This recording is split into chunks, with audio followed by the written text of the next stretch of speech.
Hello, sweet friends, and welcome to Stellar J Studios. I'm Gina, and today we're going to play off of that color wheel that I created a couple of videos ago. So you just saw the paints I was going to use.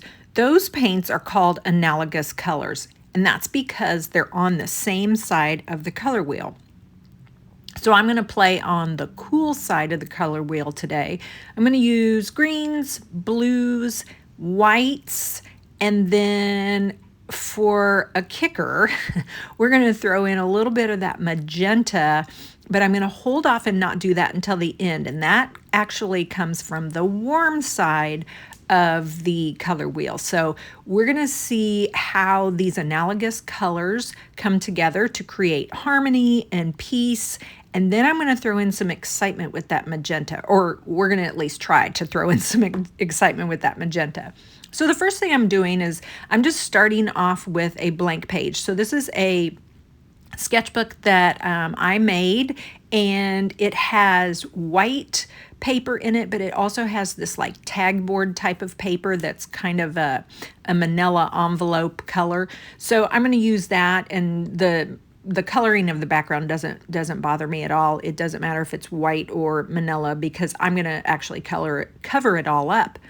But I'm just getting some marks down. So I started with some green chalk pastel, and then I'm going in with some paint, and no rhyme nor reason as to why I'm doing things. I'm just playing around, and I'm just using different techniques that I like. So I'm drawing stripes, I'm drawing blobs, I'm using watered down paint, I'm using paint that's pretty thick and very opaque. Some of it's a little more translucent. And I'm kind of just getting all the paint off of that that little palette that I have over there on the right hand side. So I'm just putting some marks on that background.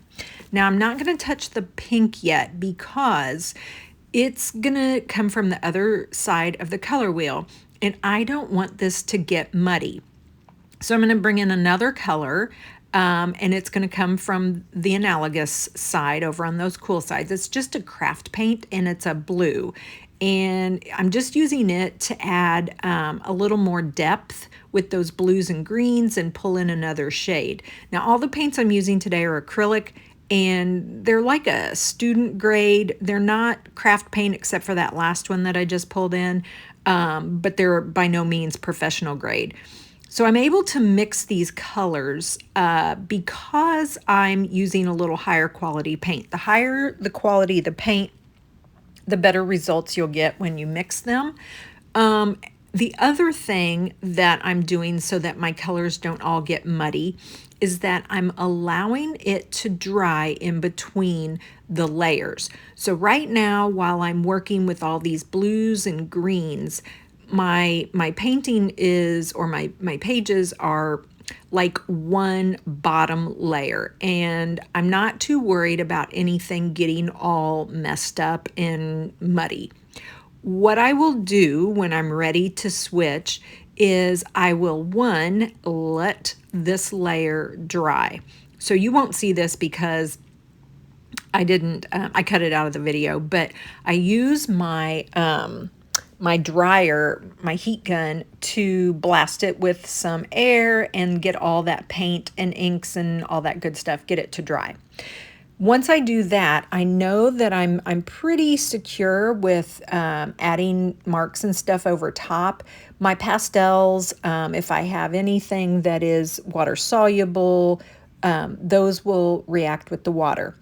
So I'm not 100%, but I'm pretty sure. So the next thing I do is my favorite thing. This is where I go in and I add just a medium over the top, and I'm using Liquitex matte medium. I have a video on how I use the different mediums, and I will link that here. Once I do those two things, dry it and add a medium, it's like I'm starting with a brand new page again, because now I can work over top with 100% security of knowing that I'm not going to disturb anything underneath as long as I've let that medium dry. So once I have that first layer and I sealed it with the medium, I thought, okay, now let's go in and let's create some shapes. Let's try to pull out some sort of a story that I want to tell with all this color. And I'm going to use my go-to, which is these flowers that I think I drew when I was in elementary school. I love them. They're like lollipop, tulipy type of flowers. And I'm just using, again, with my greens and blues. Now, this technique that you're seeing me do here, this is one of my absolute favorites, and I'm still trying to figure out how to do it because sometimes it doesn't work. So you paint your paint down like acrylic paint. You want it kind of thick, and then you splatter it with water. Once you've done that, you can then run a squeegee or a color shaper through it. And what will happen is wherever those water droplets were, it will pick up that paint and it will reveal what was underneath. And it kind of looks like spots or holes in my painting. Now, I learned this technique from Judy Woods. She's an artist on Instagram. I will link her channel here. She has so many cool techniques that she does, but this one is by far my favorite.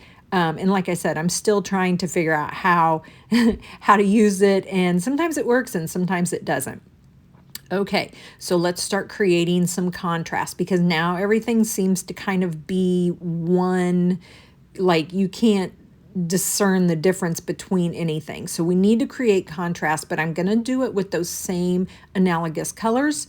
So I'm going to play off of lights and darks. So I went in with a chalk pastel that was lime green, and then I'm painting over top of it with some white paint. Now, I don't know where I learned this technique from, but I love it because what happens is that paint on top, that becomes my shape of whatever it is I drew. In this case, it was flowers. But you can still see some of the darker chalk pastel underneath, and I love that because it kind of adds a little bit of outline.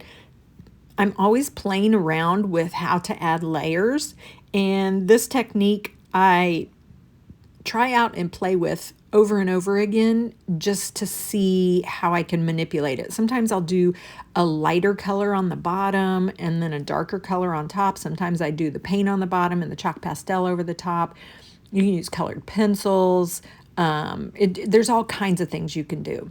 I'm also trying to go in and add a little bit of detail. Again, I don't want to shift over to the warm side yet, although I did use a little bit of yellow.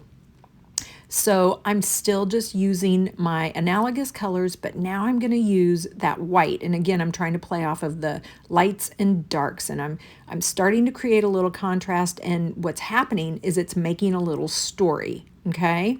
But I'm not ready for the pink yet. So I have to make sure everything's good and dry, and I put down another layer of matte medium, which I then cut out of the video so you didn't have to watch that. Now I'm ready for the pink.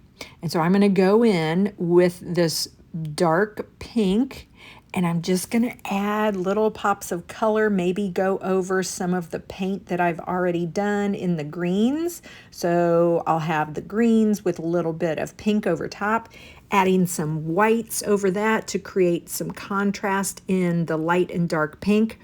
And I love it. I love what's happening here. And so this is not a finished piece that I was trying to make. This was not something I'm trying to make so I can hang on the wall. This was just a practice session.